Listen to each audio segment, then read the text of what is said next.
Hi everyone, welcome back to my channel. Today we're going to be making cinnamon buns. Okay, so we get straight into it. So what you need is a mug. Is a mug and a cup the same thing? I don't know. I poured milk in a mug, and then I took the whole sachet of instant yeast and I put it in there. I warmed my milk in the microwave for like a minute or so, but not hot, just made it warm. And okay, they are like cleaning. So I put the instant yeast into my warm cup of milk and I try to blend it. Doesn't blend so well. There's different ways of making this dough. I just wanted to try out this way, which because the last time when I did it, it came out looking so amazing because I did it this way. So anyway, so I put the yeast and I try to dissolve it into the milk, which is a little bit tricky because the dry yeast is weird. So if you're going to be doing it for the first time, I would suggest you don't do it this way. Instead, put your dry yeast straight into your flour, and but still warm up your milk a little bit, not hot, just warm, because you don't want to cook the flour, you just want it to be warm. This is a similar concept as the, what do you call this, when you're making bread. Yeah, it's a similar concept. So your water or your milk or whatever just needs to be warm, not cold.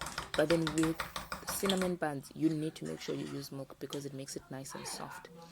So yeah, don't mind my ashy fingers. I've been washing my hands non-stop, as I said. So anyway, here I'm making the cinnamon buns with the minimal ingredients that I've got. And when I had already started mixing the yeast and the milk, I realized I had run out of what do you call this, powdered sugar for the topping. But nonetheless, I just continued and I thought I'll just drizzle the little that's left over. In this bowl, I've got 2.5 cups.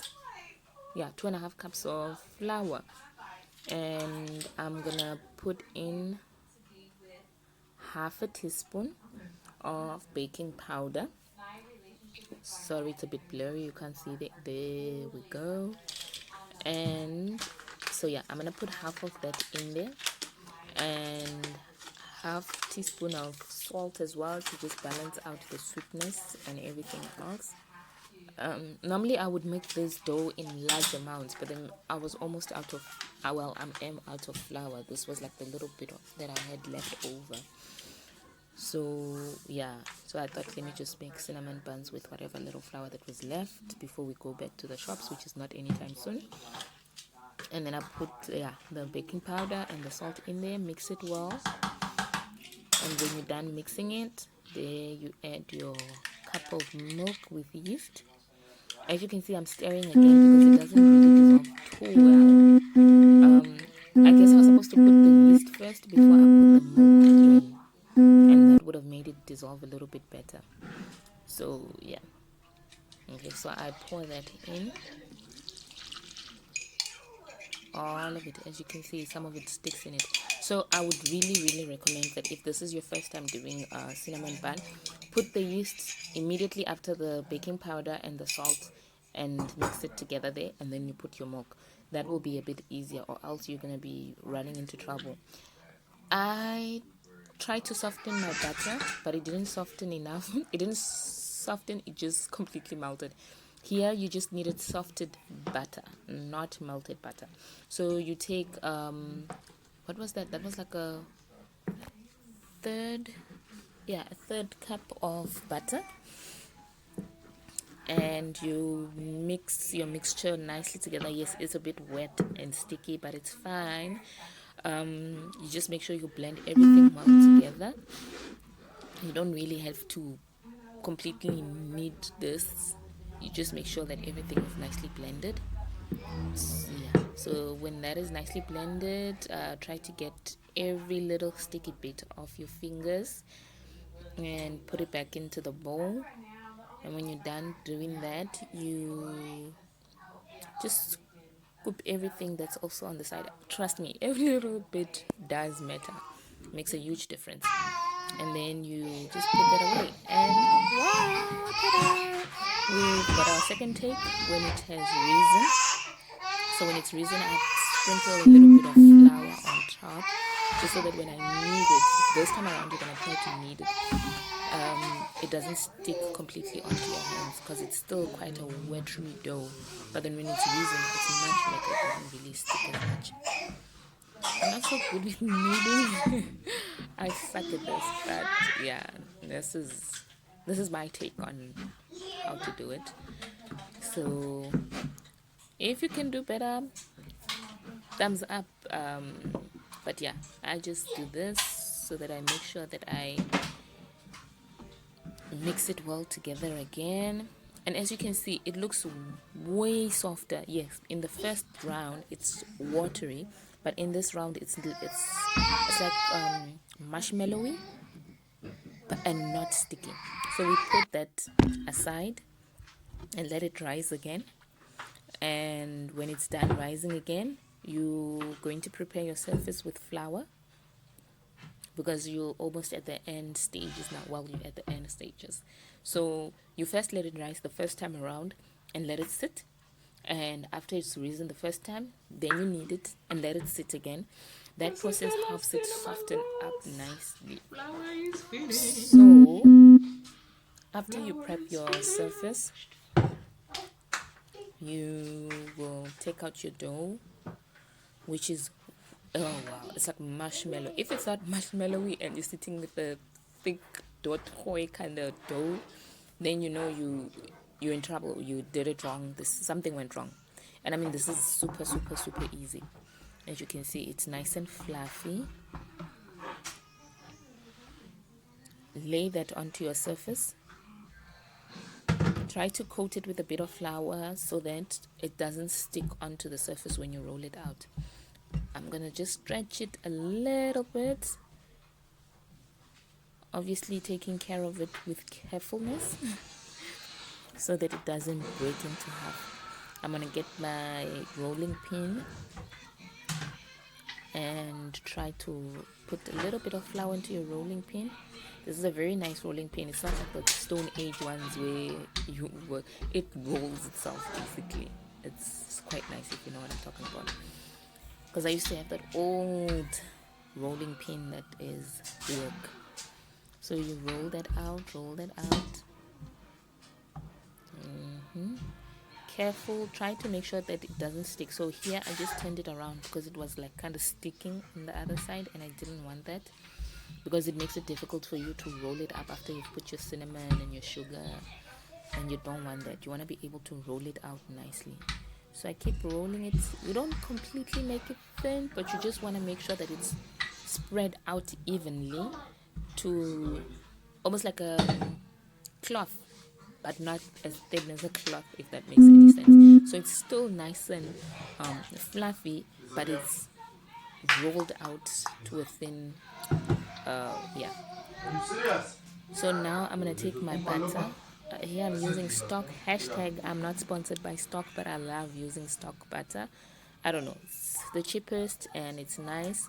If you've got other stuff that's nicer, go ahead, use that. Or whatever you've got, just use that. So I'm gonna spread my butter evenly throughout the whole spread of dough. Spread it out,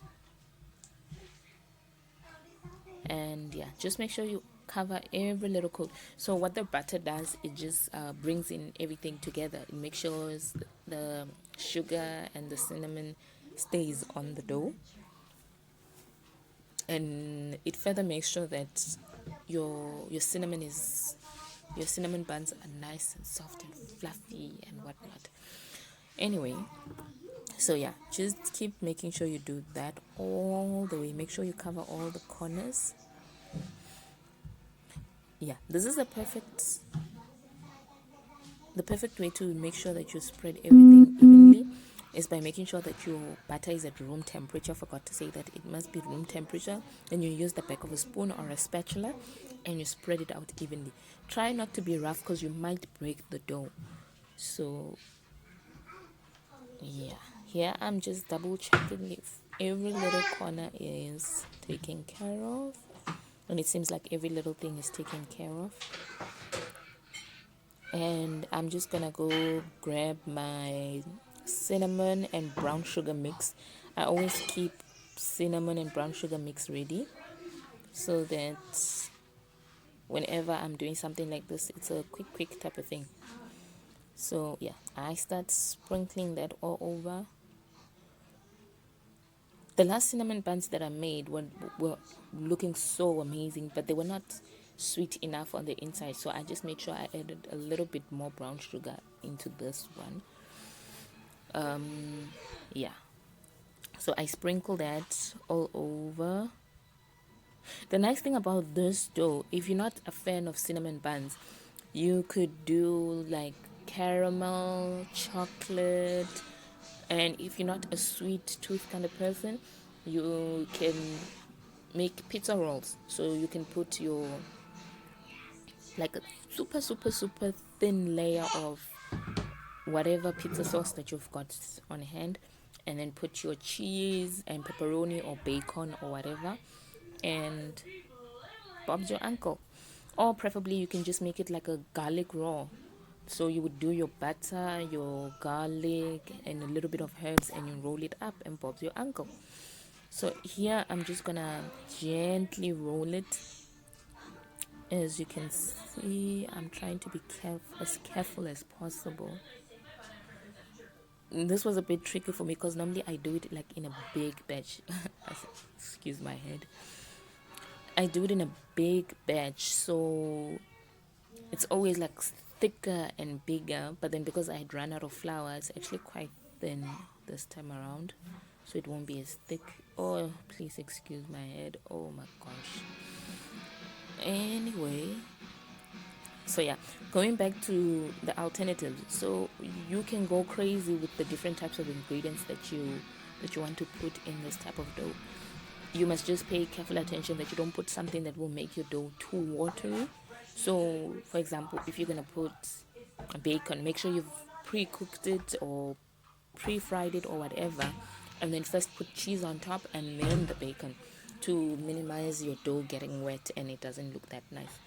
I'm out of those silver trays that I normally use when I do these things, and I'm not going to the shops anytime soon, and that particular shop doesn't open at the moment during lockdown, and I'm not buying any of those expensive ones from your local shops. So what I'm doing, I'm using my non-stick pan. Is it a pan or a pot? Whatever. So I'm using that, and then I just evenly pack this rolls. As you can see, they look puny and tiny, and you're probably thinking to yourself, ugh, this is not going to work. But believe you me, yes, they always look so dodgy and sad and pathetic when you first put it on. Yeah. So I'm just using, what do you call this? The cream, that thing that you use to even your cream on your cake. I don't know what it's called. So I'm just using that to divide my dough. It's easy. You can use a knife if you don't have this. It's nothing technical. And yeah, then you cut all your little pieces and you put them into your pan. So there I'm trying to make space. I try to make space so that when they do rise, because you're gonna let this sit a little while so that it can rise a little bit further, and then when it rises a little bit further, then it's gonna fill up all those little spaces. I know it is weird, the magic of yeast.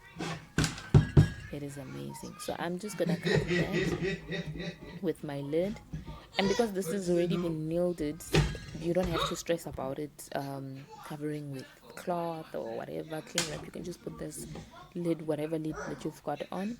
If you've got a lid that's not see-through, please make sure that you keep on checking it. So I'm gonna put that to the side and clear up my surface, and there it is when it has risen, and there it is. Unfortunately, there's no icing. So yeah, this is how it normally looks when it's got icing.